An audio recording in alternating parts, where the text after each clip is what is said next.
ये सवाल हमेशा ही लोगों के मन में होता है कि केदारनाथ मंदिर को आखिर किसने और किस उद्देश्य से बनाया। सबसे बड़ी पहेली ये है कि इस पवित्र मंदिर का शिवलिंग अन्य शिवलिंगों से इतना भिन्न क्यों है। हजारों वर्ष पहले जब विज्ञान का कोई नामो निशान नहीं था, उस समय के लोग इस अद्भुत संरचना को बनाने के लिए इंटरलॉकिंग जैसी अद्वितीय तकनीक का ज्ञान कैसे रखते थे, और ये मंदिर 400 वर्ष तक बर्फ के नीचे दबा होने के बावजूद कैसे बिना किसी क्षति के सुरक्षित रहा। एक और रहस्यमय पहलू ये है कि जब मंदिर के कपाट 6 महीने के लिए बंद रहते हैं, तब भी अंदर जलने वाला दीपक कैसे लगातार जलता रहता है। ऐसा कौन सा अदृश्य स्रोत है जो इस दीपक को बुझने नहीं देता। और फिर 2013 की विनाशकारी बाढ़ के दौरान जब पूरा क्षेत्र तबाह हो गया था, तो मंदिर को बचाने के लिए पीछे से आई विशालकाय भीमशिला को वहां किसने रखा। क्या ये सब महज संयोग था या फिर ये किसी दिव्य शक्ति का असाधारण चमत्कार। इन सभी रहस्यमयी घटनाओं के उत्तर अब तक विज्ञान के पास भी नहीं है। केदारनाथ धाम के इन अनसुलझे रहस्यों को जानने के लिए हमारे साथ बने रहें। हम आपको इस प्राचीन धाम के उन अनसुने रहस्यों से रूबरू कराएंगे जिनका जवाब आज भी पूरी तरह से अज्ञात है। भारत के उत्तराखंड में स्थित केदारनाथ धाम केवल एक मंदिर भर नहीं है, जो हिमालय की बर्फीली ऊंचाइयों पर सदियों से अनेक भक्तों को अपनी ओर आकर्षित करता आया है। 12 ज्योतिर्लिंगों में से एक ये पवित्र स्थल हर पत्थर के साथ अनकही कहानियों को संजोए हुए है। ये कहानियां न केवल आस्था और श्रद्धा से जुड़ी हैं, बल्कि विज्ञान और चमत्कारों की रहस्यमयी कड़ियों को भी उजागर करती हैं। 16 जून 2013 की वो भयानक रात जब प्रकृति ने अपना प्रचंड तांडव दिखाया, तब केदारनाथ घाटी विनाश की चपेट में आ गई। चारों ओर बर्बादी का ऐसा मंजर था जिसे देखकर किसी का भी दिल दहल उठे। लेकिन इस तबाही के बीच कुछ ऐसा घटा जिसने मानवता की आस्था को और गहराई से मजबूत कर दिया। विनाश के इस भयंकर रूप के बीच एक दिव्य चमत्कार हुआ जिसने पूरी दुनिया का ध्यान अपनी ओर खींच लिया। आइए हम आपको उस भयावह रात की घटनाओं और इस मंदिर से जुड़े चमत्कारों के बारे में विस्तार से बताते हैं। कुछ रहस्य ऐसे हैं जो विज्ञान की सीमाओं से भी परे हैं। जिस रात केदारनाथ मंदिर को बचाने वाला चमत्कार हुआ, उस रात प्रकृति ने अपना प्रचंड रूप का प्रदर्शन किया। मंदाकिनी नदी का उफान, भारी बारिश और चोराबारी ग्लेशियर के पिघलने से हालत बेहद खतरनाक हो गई। पानी, पत्थर और मलबे की एक विकराल लहर ने पूरे शहर को अपनी चपेट में ले लिया। जहाँ पहले पहाड़ों की शांति और सुंदरता थी, वहाँ अब विनाश और तबाही का नजारा था। होटल, घर, दुकानें, सब कुछ इस भयंकर आपदा में रह गया। करीब 6000 लोगों ने अपनी जान गंवा दी और लाखों लोग बेघर हो गए। चारों ओर सिर्फ चीख पुकार और बर्बादी का मंजर था। लेकिन इस आपदा का सबसे भयावह पहलू ये था कि इसका अगला निशाना केदारनाथ मंदिर था। पानी और मलबा तेजी से भगवान शिव की पवित्र धाम की ओर बढ़ रहा था। ऐसा लग रहा था मानो ये प्रलय इस प्राचीन मंदिर को नष्ट करने के लिए आई हो। इसी भयावहता के बीच एक ऐसी घटना घटी जिसने सबको हैरान कर दिया और भक्तों की आस्था को एक नया आधार दिया। जैसे ही बांध का उफान केदारनाथ मंदिर की ओर बढ़ा, ऐसा प्रतीत हो रहा था मानो ये प्राचीन धाम इस विनाशकारी प्रलय की चपेट में आ जाएगी। एक विशाल शिला, जिसे अब भीमशिला के नाम से जाना जाता है, पानी के तेज बहाव के साथ बहती हुई मंदिर के पीछे आकर अचानक रुक गई। ये पत्थर लगभग 50 फीट की दूरी पर स्थित हो गया और मंदिर को घेरने वाली बाड़ को 2 हिस्सों में विभाजित कर दिया। उस क्षण ऐसा लगा मानो भगवान शिव ने स्वयं अपनी कृपा से इस पवित्र धाम को सुरक्षित किया हो। बाढ़ का सारा पानी उस विशाल शिला से टकराकर मंदिर के दोनों ओर से बह गया। जहाँ आसपास के सभी ढांचे ध्वस्त हो गए, वहीं शिव का ये पवित्र धाम चमत्कारिक रूप से सुरक्षित खड़ा रहा। ये घटना भक्तों के लिए केवल एक प्राकृतिक संयोग नहीं, बल्कि शिव की दिव्य उपस्थिति और उनकी कृपा का जीता जागता प्रमाण बन गई। इस शिला को स्थानीय निवासियों ने भीमशिला नाम दिया। इसका नाम महाभारत के अद्वितीय योद्धा भीम के नाम पर रखा गया, क्योंकि ये शिला उनकी वीरता और शक्ति का प्रतीक मानी जाती है। वैज्ञानिक दृष्टिकोण से देखा जाए तो ये शिला पहाड़ से खिसक कर नीचे आई थी। इस शिला की विशालता का अंदाजा इस बात से लगाया जा सकता है कि ये लगभग 20 से 25 फीट लंबी और 10 से 15 फीट चौड़ी है और इसका वजन करीब 1000 मीट्रिक टन का अनुमान लगाया गया है। अगर ये शिला मंदिर से टकराती तो निश्चित रूप से मंदिर पूरी तरह नष्ट हो जाता। लेकिन चमत्कार ये था कि ये शिला न केवल मंदिर को बचाने के लिए सही जगह पर आकर रुकी, बल्कि उसने वहां शरण लिए करीब 300 लोगों की जान भी बचा ली। क्या ये केवल संयोग था या शिव की कृपा का जीवंत प्रमाण? हम सबके मन में ये सवाल जरूर उठता है कि 2013 की विनाशकारी जल प्रलय के बावजूद केदारनाथ मंदिर आज भी अपनी पूरी मजबूती और भव्यता के साथ कैसे खड़ा है। इस प्रश्न का उत्तर छुपा है प्राचीन भारतीय कारीगरों की अद्भुत इंटरलॉकिंग तकनीक में, जो विज्ञान और कला का एक असाधारण संगम थी। ये तकनीक इतनी अद्वितीय थी कि इसमें मंदिर के विशाल पत्थरों को बिना किसी गाढ़े या सीमेंट के इस तरह तराशा और जोड़ा गया कि वे आपस में पूरी तरह फिट हो गए।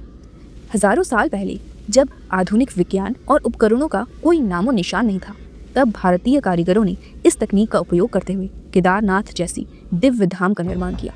इन पत्थरों को इतने सही तरीके से काटा और तराशा गया कि वे आपस में एकदम सटीक रूप से लॉक हो जाते थे। यही नहीं, इस तकनीक ने मंदिर को समय समय पर आने वाली प्राकृतिक आपदाओं जैसे कि भूकंप, भारी हिमपात और बाढ़ से बचाए रखा।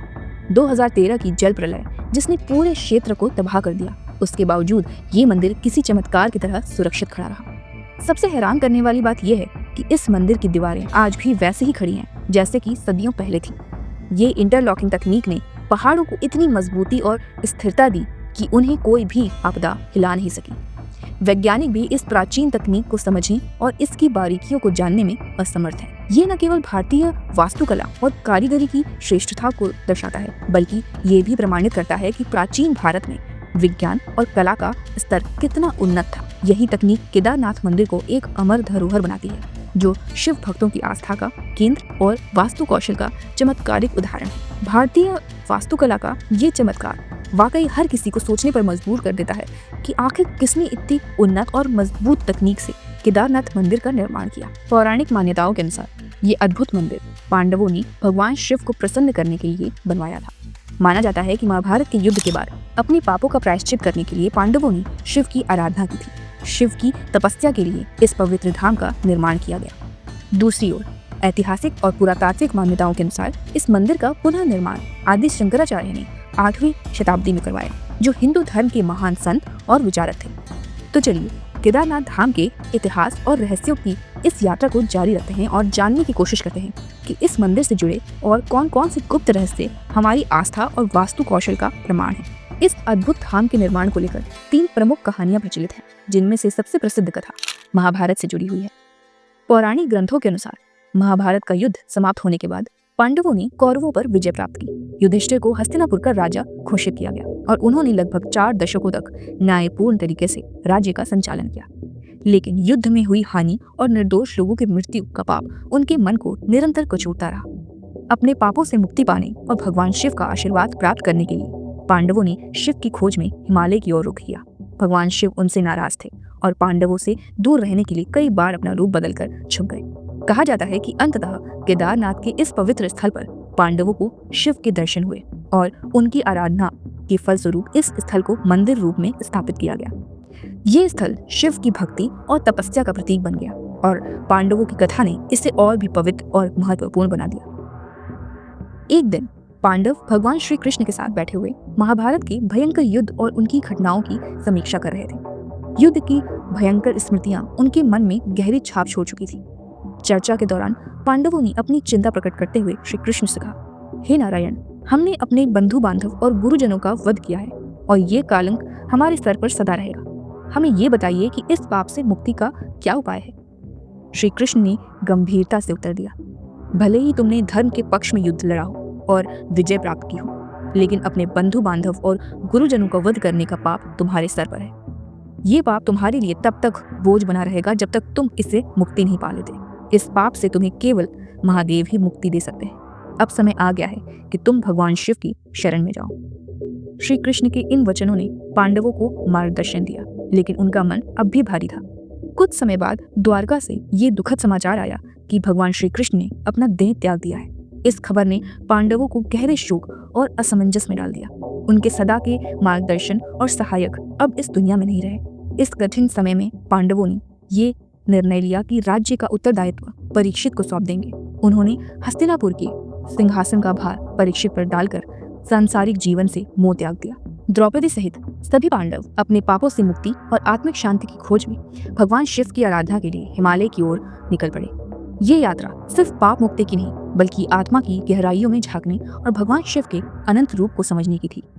ये कदम पांडवों के लिए एक नई आध्यात्मिक शुरुआत का प्रतीक बन गया। सबसे पहले वे काशी पहुंचे, जो शिव जी का पवित्र धाम माना जाता है, लेकिन शिव जी ने वहां दर्शन नहीं दिए। इसके बाद पांडव कई अन्य पवित्र स्थलों पर गए, लेकिन हर बार शिव जी उनसे बचने के लिए वहां से प्रस्थान कर जाते। इस खोज में पांडव अंततः हिमालय की ऊंचाइयों तक पहुंच गए। शिव जी, जो पांडवों की भक्ति और उनकी खोज से परिचित थे, उन्होंने पांडवों को आते देख नंदी का रूप धारण कर लिया और पशुओं के झुंड में शामिल हो गए। भगवान शिव को पाने के लिए भीम ने एक चतुर योजना बनाई। उन्होंने विशाल रूप धारण कर अपने पैर केदार पर्वत के दोनों ओर फैला दिए ताकि कोई भी पशु उनके पैरों के बीच से ना निकल सके। लेकिन नंदी के रूप में भगवान शिव ने इस योजना को भांप लिया और उन्होंने भीम के पैरों के नीचे से गुजरने की बजाय अपना रास्ता बदल लिया। ये देखकर भीम को नंदी पर संदेह हुआ और उन्होंने तुरंत पहचान लिया कि यही भगवान शिव हैं। उन्होंने नंदी रूपी शिव जी को पकड़ने का प्रयास किया, लेकिन शिव जी धरती में समाने लगे। भीम ने तुरंत शिव जी का पीछा किया और उनके पिछले हिस्से को पकड़ लिया। इस बार भगवान शिव पांडवों की भक्ति और उनके प्रयासों से प्रसन्न होकर उनको साक्षात दर्शन दिए। उन्होंने पांडवों को उनके सभी पापों से मुक्त कर दिया और आशीर्वाद दिया। तभी से भगवान शिव यहाँ नंदी के पीठ के रूप में पूजे जाते हैं और यही कारण है कि केदारनाथ का शिवलिंग अन्य शिवलिंगों से अलग है। ये शिवलिंग नंदी की पीठ के आकार का है, जो भगवान शिव की अनोखी उपस्थिति और पांडवों की भक्ति का प्रतीक है। पौराणिक कथाओं के अनुसार जब भगवान शिव ने पांडवों को दर्शन दिए, तब उनके शरीर के विभिन्न अंग पृथ्वी के अलग अलग स्थलों पर प्रकट हुए। इन्हीं अंगों से 5 केदार की उत्पत्ति हुई, जो भगवान शिव की भक्ति के 5 प्रमुख स्थानों के रूप में पूजे जाते हैं। भगवान शिव का मुख नेपाल के पशुपतिनाथ मंदिर में प्रकट हुआ, जो शिव की भव्यता और दिव्यता का प्रतीक है। उनकी भुजाएं तुंगनाथ में प्रकट हुई, जो शिव की शक्ति और पराक्रम का प्रतीक है। मुख एक और रूप रुद्रनाथ में भगवान शिव का मुख प्रकट हुआ, जो उनकी गंभीरता और शांत स्वरूप को दर्शाता है। उनकी नाभि मद महेश्वर में प्रकट हुई, जो शिव की ऊर्जा और सृजना शक्ति का प्रतीक है। उनकी जटाएं कल्पेश्वर में प्रकट हुई, जो शिव के तप और ज्ञान का प्रतीक है। इन 5 स्थलों को मिलाकर पंच केदार कहा जाता है। इन सभी में केदारनाथ को सबसे प्रमुख और पवित्र माना जाता है, क्योंकि यही वो स्थल है जहां भगवान शिव के पीठ स्वरूप की पूजा होती है। केदारनाथ धाम ने केवल पंच केदार में सबसे महत्वपूर्ण है, बल्कि ये भक्तों के लिए आत्मा की शुद्धि और पापों से मुक्ति का द्वार भी है। केदारनाथ मंदिर के निर्माण का दूसरा सबसे प्राचीन और महत्वपूर्ण पौराणिक संदर्भ भगवान विष्णु के अवतार नर नारायण ऋषि की तपस्या से जुड़ा हुआ है। इस कथा का उल्लेख शिव पुराण की कोटि रुद्र संहिता में मिलता है, जिसमें बताया गया है कि बद्रीवन, जो वर्तमान में बद्रीनाथ धाम के नाम से जाना जाता है, वहां नर और नारायण ऋषि भगवान शिव की आराधना करते थे। कहा जाता है कि नर नारायण ने घोर तपस्या करते हुए मिट्टी का शिवलिंग बनाकर भगवान शिव की उपासना की। उनकी तपस्या इतनी गहन और निर्मल थी कि इससे प्रसन्न होकर भगवान शिव स्वयं उनके समक्ष प्रकट हुए। भगवान शिव ने नर नारायण से कहा, तुम्हारी तपस्या ने मुझे अत्यंत प्रसन्न किया है, तुम जो भी वरदान चाहो मांग सकते हो। नर नारायण ने भगवान शिव से प्रार्थना की, हे महादेव, कृपा करके इस पवित्र स्थल पर सदैव ज्योतिर्लिंग के रूप में निवास करें, ताकि जो भी भक्त यहाँ आए वह आपको साक्षात देख सके और आपकी कृपा प्राप्त कर सके।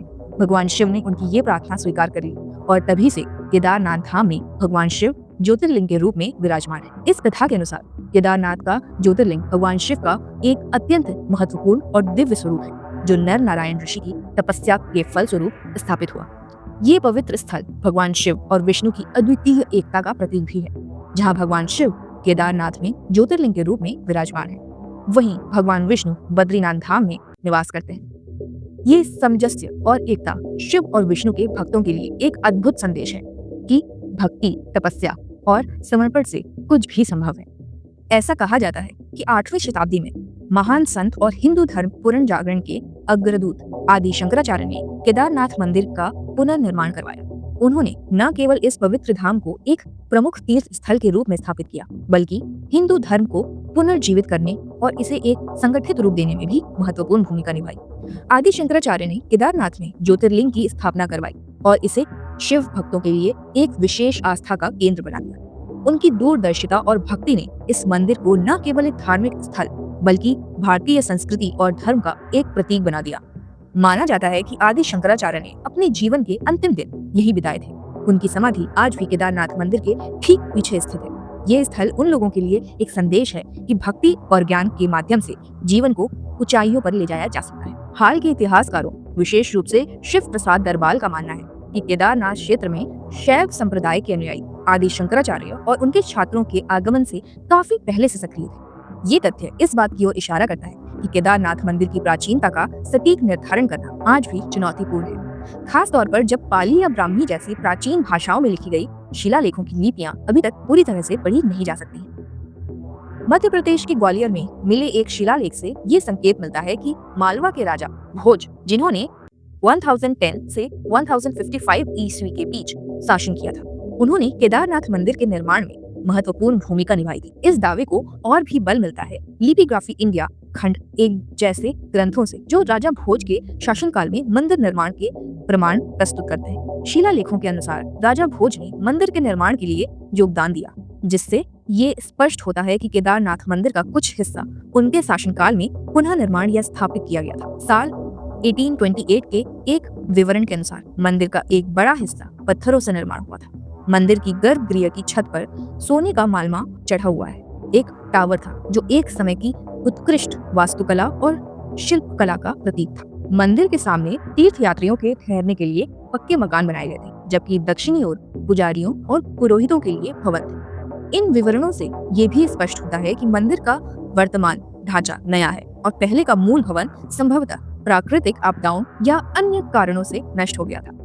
इस ऐतिहासिक और वास्तुशिल्पी यात्रा में केदारनाथ मंदिर के बारे में कई दृष्टिकोण सामने आते हैं। केदारनाथ मंदिर का इतिहास जितना प्राचीन और रहस्यमय है, उतना ही अद्भुत इसके निर्माण से जुड़ा कालखंड और घटनाएं हैं। यदि इसके समय की बात करें तो पौराणिक मान्यताओं और ऐतिहासिक प्रमाणों के अनुसार केदारनाथ मंदिर हजारों साल पुराना हो सकता है। अब बात करते हैं केदारनाथ मंदिर के इतिहास के उस अध्याय की जो इसे और भी रहस्यमय और चमत्कारी बनाता है।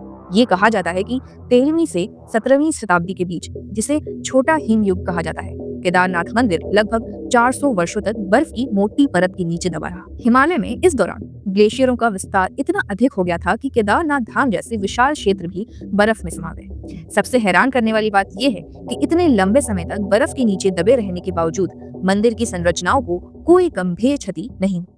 देहरादून में स्थित वादिया इंस्टीट्यूट ऑफ हिमालयन जियोलॉजी के वैज्ञानिकों ने इस विषय पर अध्ययन किया और पाया कि मंदिर की संरचनाओं में उपयोग की गई इंटरलॉकिंग तकनीक और उसके पत्थरों की गुणवत्ता ने इसे बर्फ के दबाव और कठोर परिस्थितियों से बचाया। वैज्ञानिकों का मानना है कि ये संरचना इतनी मजबूत थी कि ये प्राकृतिक आपदाओं को सहन कर सकी। वैज्ञानिक विजय जोशी के नेतृत्व में की गई इस गहन जांच ने केदारनाथ मंदिर के बारे में कई रोचक तथ्य उजागर किए। इस अध्ययन में ये पाया गया कि मंदिर की दीवारों और पत्थरों पर आज भी बर्फ के दबाव और हिम नदियों की गतिविधियों का स्पष्ट निशान मौजूद है। ये संकेत देता है कि मंदिर ने प्राकृतिक आपदाओं का सामना अद्भुत तरीके से किया है। लेकिन जो सबसे महत्वपूर्ण खोज हुई वो थी पत्थरों की ल्यूमिनस डेटिंग। इस तकनीक ने ये प्रमाणित किया कि मंदिर वास्तव में उस दौर में बर्फ की मोटी परत के नीचे दबा रहा। केदारनाथ मंदिर की संरचना मजबूती वास्तव में बहुत पुरानी है। इसका निर्माण विशाल पत्थरों से किया गया है, जिन्हें इंटरलॉकिंग टेक्निक से जोड़ा गया है। बिना सीमेंट या किसी गाढ़े के इस्तेमाल के इन पत्थरों को इतनी कुशलता से जोड़ा गया कि वे आपस में मजबूती से जकड़ गए। इस तकनीक ने मंदिर को न सिर्फ बर्फ के भारी दबाव से बचाया, बल्कि इसे आज तक सुरक्षित रखा। ये अद्वितीय तकनीक और संरचना इस बात का प्रमाण है कि प्राचीन भारतीय वास्तुकला कितनी उन्नत और प्रभावशाली है। लेकिन ये भी सवाल उठता है कि इतनी कठिन हालत में ये मंदिर कैसे सुरक्षित रहा? क्या ये सिर्फ मानव कौशल का प्रमाण है या भगवान शिव की दिव्य कृपा का प्रमाण? अब हम आपको एक ऐसे रहस्य से रूबरू कराते हैं जिसने न सिर्फ श्रद्धालुओं बल्कि आधुनिक वैज्ञानिकों को भी हैरान कर दिया है। ये रहस्य है केदारनाथ और रामेश्वरम के बीच की गहरी ज्योमेट्रिक अलाइनमेंट। ये तथ्य वाकई चौंकाने वाला है कि ये दोनों पवित्र ज्योतिर्लिंग मंदिर, जो उत्तर और दक्षिण भारत के दोनों छोरों पर स्थित है, एक सीधी रेखा में कैसे हो सकते हैं। सोचने वाली बात यह है कि जब हजारों साल पहले उपग्रह, जीपीएस या किसी आधुनिक तकनीक का कोई अस्तित्व नहीं था, तब हमारे प्राचीन वास्तुविदों ने इतनी सूक्ष्मता के साथ इन मंदिरों को कैसे स्थापित किया। ये अद्भुत ज्ञान न सिर्फ भारतीय वास्तुकला और भूगोल की गहराई को दर्शाता है, बल्कि ये भी प्रमाणित करता है कि हमारे पूर्वजों के पास असाधारण वैज्ञानिक दृष्टि थी। केदारनाथ और रामेश्वरम का सीधा संबंध। उत्तर भारत के हिमालय में स्थित केदारनाथ और दक्षिण भारत के तट पर स्थित रामेश्वरम ज्योतिर्लिंग एक ही 79 डिग्री ईस्ट लॉन्गिट्यूड पर स्थित है। इन दोनों पवित्र स्थलों के बीच 2383 किलोमीटर की दूरी है। इन दोनों मंदिरों के बीच 5 अन्य शिव मंदिर भी इसी रेखा पर मौजूद है। ये मंदिर सृष्टि के 5 तत्वों जल, वायु, अग्नि, आकाश और धरती का प्रतिनिधित्व करते हैं। इन 5 तत्वों को भारतीय दर्शन में ब्रह्मांड के संतुलन का आधार माना गया है। इन 7 मंदिरों का एक सीध में होना सिर्फ एक संयोग नहीं हो सकता। वैज्ञानिक दृष्टिकोण से ये एक अद्वितीय ज्योमेट्रिक अलाइनमेंट का हिस्सा है, जिसे 1500 से 2000 साल पहले स्थापित किया गया था। ये जानकर हैरानी होती है कि इन मंदिरों का निर्माण तब हुआ जब तकनीकी साधन उपलब्ध नहीं थे। इसके बावजूद हमारे पूर्वजों ने इतने सूक्ष्मता के साथ इन मंदिरों की स्थिति और दिशा का निर्धारण किया। ये अलाइनमेंट न सिर्फ धार्मिक महत्व रखता है बल्कि ब्रह्मांडीय ऊर्जा और संतुलन के प्रभाव को भी दर्शाता है। ये तथ्य ये भी बताता है कि हमारे प्राचीन वास्तुविद और आचार्यों के पास अद्वितीय ज्ञान और समझ थी, जो आज के समय में भी अकाल्पनिक है। अब बात करते हैं इस अद्भुत 79 डिग्री ईस्ट लॉन्गिट्यूड रेखा की, जिस पर केदारनाथ और रामेश्वरम के अलावा 5 अन्य महत्वपूर्ण मंदिर भी स्थित हैं। ये मंदिर हैं कालेश्वर मंदिर, श्री कालहस्ती मंदिर, एकलंबेश्वर मंदिर, अरुणाचलेश्वर मंदिर और चिदम्बरम मंदिर। ये तथ्य हैरान करने वाला है कि इतने प्राचीन काल में, जब न तो उपग्रह तकनीक थी और ना ही आधुनिक उपकरण, तब इन मंदिरों को इतनी सटीकता से एक सीध में कैसे बनाया गया। उज्जैन के महर्षि पनीनी संस्कृत विश्वविद्यालय के प्रोफेसर उपेंद्र भार्गव का कहना है कि ये तथ्य बिल्कुल सत्य है कि ये सभी मंदिर 79 डिग्री ईस्ट लॉन्गिट्यूड रेखा पर स्थित हैं। हालांकि इनकी स्थापना अलग अलग समय पे हुई है, जिससे ये कहना कठिन हो जाता है कि ये सभी मंदिर किसी विशेष ज्योमेट्रिकल अलाइनमेंट के तहत ही बनाए गए थे। लेकिन एक बात निश्चित है, इन मंदिरों के निर्माण में लैटिट्यूड एंड लॉन्गिट्यूड का पूरा ध्यान रखा गया है। प्राचीन भारतीय वास्तुकला और वास्तु सिद्धांतों का सूक्ष्म पालन करके इन्हें स्थापित किया गया है। ये अपने आप में एक रहस्य है जो हमारे पूर्वजों के गहरे ज्ञान और वैज्ञानिक दृष्टि का प्रमाण देता है। ये सवाल हमें बार बार सोचने पर मजबूर करता है कि इतने बड़े भूभाग में हजारों किलोमीटर की दूरी पर स्थित ये मंदिर एक ही रेखा में कैसे हो सकते हैं। क्या ये केवल एक संयोग है या फिर ये प्राचीन भारतीय ज्ञान का अद्भुत उदाहरण है? क्या आपको भी प्राचीन भारतीय टेक्नोलॉजी के ऐसे रहस्यमय पहलुओं के बारे में जानकारी है? अगर हाँ, तो कमेंट में जरूर साझा करें। इससे न केवल दूसरों को हमारी प्राचीन धरोहर के बारे में जानने का मौका मिलेगा, बल्कि ये भी स्पष्ट होगा कि भारतीय सभ्यता कितनी समृद्ध और विज्ञान आधारित थी। अब बात करते हैं केदारनाथ मंदिर के उस अद्भुत और रहस्यमय पहलू की, जिसने न सिर्फ भक्तों को बल्कि वैज्ञानिकों को भी आश्चर्य में डाल रखा है। हर साल जब सर्दियों के दौरान केदारनाथ मंदिर के कपाट बंद होते हैं, तो मंदिर के अंदर जलने वाला दीपक पूरे 6 महीनों तक लगातार जलता रहता है। ये घटना सभी के लिए एक गहरी पहेली बनी हुई है। ये समझना बेहद कठिन है कि जब मंदिर में कोई भी व्यक्ति मौजूद नहीं होता, तो वो दीपक कैसे निरंतर जलता रहता है। दीपक के लिए आवश्यक तेल और घी जैसे ईंधन 6 महीने तक कैसे टिके रहते हैं? क्या ये किसी विशेष तकनीक का परिणाम है या फिर ये शिव की कृपा का दिव्य चमत्कार? जब मंदिर के कपाट बंद होते हैं, तो स्वाभाविक रूप से ये सवाल उठता है कि इस दौरान शिवलिंग की पूजा कौन करता है। स्थानीय मान्यताओं और परंपराओं के अनुसार ऐसा माना जाता है कि जब कपाट बंद होते हैं, तो भगवान शिव के गण और दिव्य शक्तियां स्वयं इस पूजा को संपन्न करते हैं। वैज्ञानिकों ने इस घटना को समझने के लिए कई बार अध्ययन किया है, लेकिन अब तक इसका कोई ठोस प्रमाण नहीं मिल पाया है। ये घटना आज भी विज्ञान की समझ से परे है। भक्तों का मानना है कि ये शिव की अलौकिक कृपा का परिणाम है। शिव के प्रति भक्ति और आस्था रखने वाले लोगों के लिए ये दीपक और शिवलिंग की पूजा एक दिव्य संकेत है कि भगवान शिव स्वयं अपने भक्तों के लिए वहां विराजमान रहते हैं। ये दीपक आस्था और विज्ञान के बीच का एक पुल है। जहां विज्ञान सफल हो जाता है, वहीं भक्त इसे शिव की कृपा मानते हैं। ये घटना भारतीय आध्यात्मिकता और परंपराओं की गहराई और रहस्यमय प्रकृति को उजागर करती है। ये प्रमाण है कि कुछ घटनाएं ऐसी होती हैं जिन्हें सिर्फ अनुभव किया जा सकता है, लेकिन पूरी तरह समझा नहीं जा सकता। क्या ये शिव का चमत्कार है या एक अनजाना रहस्य? हर साल भाई दूज के बाद जब हिमालय बर्फ की सफेद चादर ओढ़ लेता है और ऊंचाई की कठिनाई इंसानी पहुंच को असंभव बना देती है, तब केदारनाथ मंदिर के कपाट बंद कर दिए जाते हैं। लगभग 6 महीने तक ये पवित्र धाम बंद रहता है। लेकिन इस अवधि के दौरान मंदिर के भीतर जो घटनाएं होती हैं, वे न सिर्फ रहस्यमय हैं, बल्कि भक्तों की आस्था को और गहरा बना देती है। पौराणिक मान्यताओं के अनुसार जब सर्दियों में केदारनाथ के कपाट बंद होते हैं, तो ये मंदिर खाली नहीं रहता। ऐसा कहा जाता है कि इस दौरान देवता और गंधर्व भगवान शिव की पूजा के लिए यहाँ आते हैं। ये विश्वास है कि जब मानव उपस्थिति समाप्त हो जाती है, तब ये स्थल भगवान शिव की दिव्य उपस्थिति और देवताओं की पूजा का केंद्र बन जाता है। मंदिर के कपाट बंद करने से पहले मंदिर के भीतर एक दीपक जलाया जाता है, जो बिना किसी देखरेख के पूरे 6 महीने तक निरंतर जलता रहता है। और जब कपाट फिर से खोले जाते हैं, तो ये दीपक जलता हुआ पाया जाता है। ये मानो शिव की अक्षुण्ण दिव्यता का प्रमाण हो, जो ये दिखाता है कि भगवान शिव की कृपा और उपस्थिति यहाँ सदा बनी रहती है। कपाट खुलने पर मंदिर की सफाई और व्यवस्था पूरी तरह से व्यवस्थित मिलती है। ऐसा लगता है जैसे इन 6 महीनों के दौरान नियमित रूप से पूजा अर्चना होती रही हो। ये रहस्य भक्तों के मन में ये विश्वास गहराता है कि जब इंसान यहाँ से दूर होते हैं तब भगवान शिव और उनके गण स्वयं इस धाम की देखरेख करते हैं। वैज्ञानिकों ने इस घटना की तह तक जानने की कोशिश की है, लेकिन अब तक इसका कोई ठोस और प्रमाणित उत्तर नहीं मिल पाया है। दीपक का 6 महीने तक जलते रहना एक ऐसा तथ्य है जिससे आधुनिक विज्ञान पूरी तरह समझ में असमर्थ है। ये सवाल खड़ा होता है कि इतने लंबे समय तक बिना किसी ईंधन की आपूर्ति के एक दीपक कैसे जलता रहता है। इसी तरह मंदिर की स्वच्छता और पूजा व्यवस्था का रहस्य भी विज्ञान के लिए चुनौती है। ऐसा क्या हो सकता है जो मंदिर के भीतर सब कुछ इतना व्यवस्थित और स्वच्छ रखता हो, मानो कोई वहां नियमित रूप से उपस्थित हो। भक्तों के लिए ये घटना किसी चमत्कार से कम नहीं, ये उनके विश्वास को और भी मजबूत करती है कि केदारनाथ धाम भगवान शिव का स्थायी निवास है। ये केवल एक धार्मिक स्थल नहीं, बल्कि एक ऐसा स्थान है जहाँ अलौकिक शक्तियां का वास है। क्या ये रहस्य सिर्फ पौराणिक कथाओं और आस्थाओं का हिस्सा है, या इसमें कोई वैज्ञानिक और आध्यात्मिक सच्चाई छुपी है? ये सवाल आज भी अनुत्तरित है, लेकिन एक बात निश्चित है, केदारनाथ धाम का ये रहस्य, चाहे चमत्कार हो या विज्ञान, श्रद्धालुओं की भक्ति और शिव की दिव्यता को सदियों से अमर बनाए हुए है। आपकी इस पर क्या राय है?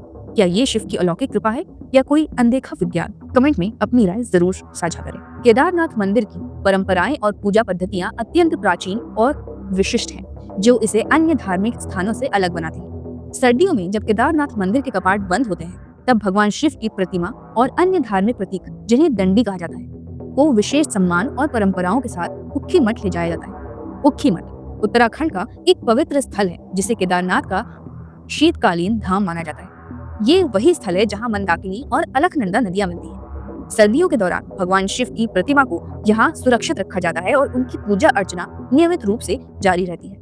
कपाट बंद होने के समय भगवान शिव की प्रतिमा को मंत्र उच्चारण और विशेष अनुष्ठानों के साथ उखी मठ ले जाया जाता है। ये प्रक्रिया पूरी भक्ति और सम्मान के साथ संपन्न होती है। मंदिर के मुख्य पुजारी और पुरोहित, जो भगवान शिव के मुख्य अनुष्ठानों का संचालन करते हैं, भगवान की प्रतिमा के साथ उखी मठ जाते हैं। केदारनाथ मंदिर की पूजा व्यवस्था बहुत ही अनोखी और सदियों पुरानी परंपराओं से जुड़ी हुई है। इस मंदिर की पूजा का संचालन विशेष रूप से कर्नाटका के वीर शैव जनगम समुदाय के पुजारियों द्वारा किया जाता है, जिन्हें रावल कहा जाता है। रावल पुजारी यहाँ से मुख्य पुजारी होते हैं और भगवान शिव के सभी धार्मिक अनुष्ठानों का संचालन करते हैं। ये परंपरा पीढ़ी दर पीढ़ी चली आ रही है और रावल पुजारी हमेशा कर्नाटका के इस समुदाय से चुने जाते हैं। रावल पुजारी के परिवार के लोग ही इस भूमिका को निभाते हैं, जो इस परंपरा की निरंतरता और पवित्रता को बनाए रखता है। उखी मठ में भगवान शिव की पूजा उतनी ही भक्ति और नियमों के साथ की जाती है जितनी केदारनाथ में होती है। ये सुनिश्चित करता है कि भगवान शिव की आराधना निरंतर जारी रहे, भले ही केदारनाथ मंदिर सर्दियों में बंद हो। ये प्रक्रिया हमें ये सिखाती है कि भक्ति और परंपरा समय और स्थल की सीमाओं से परे होती है। आप क्या मानते हैं? क्या इस परंपराओं और पूजा पद्धतियों के पीछे भगवान शिव की विशेष कृपा है, या ये हमारी प्राचीन संस्कृति और धर्म का एक अद्भुत उदाहरण है? एक खास बात यह है कि केदारनाथ मंदिर में होने वाले सभी मुख्य अनुष्ठान आज भी प्राचीन कन्नड़ा भाषा में ही किए जाते हैं। ये परंपरा सदियों पुरानी है और इसे पूरी श्रद्धा और विधि विधान के साथ निभाया जाता है। कन्नड़ा भाषा में अनुष्ठानों का होना इस बात का प्रतीक है कि दक्षिण भारत और उत्तर भारत के बीच धार्मिक और सांस्कृतिक जोड़ कितना गहरा और प्राचीन है। हिंदू धर्म ग्रंथों में वर्णित एक और रहस्य से ये पवित्र धाम और भी अधिक चमत्कारी और दिव्य बन जाता है। पौराणिक मान्यताओं के अनुसार एक दिन ऐसा आएगा जब केदारनाथ और बद्रीनाथ धाम लुप्त हो जाएंगे। कहा जाता है कि जब नर और नारायण पर्वत आपस में मिल जाएंगे, तब इन दोनों तीर्थ स्थलों का मार्ग पूरी तरह से बंद हो जाएगा। उस समय भक्तों के लिए इन धामों का दर्शन संभव नहीं होगा।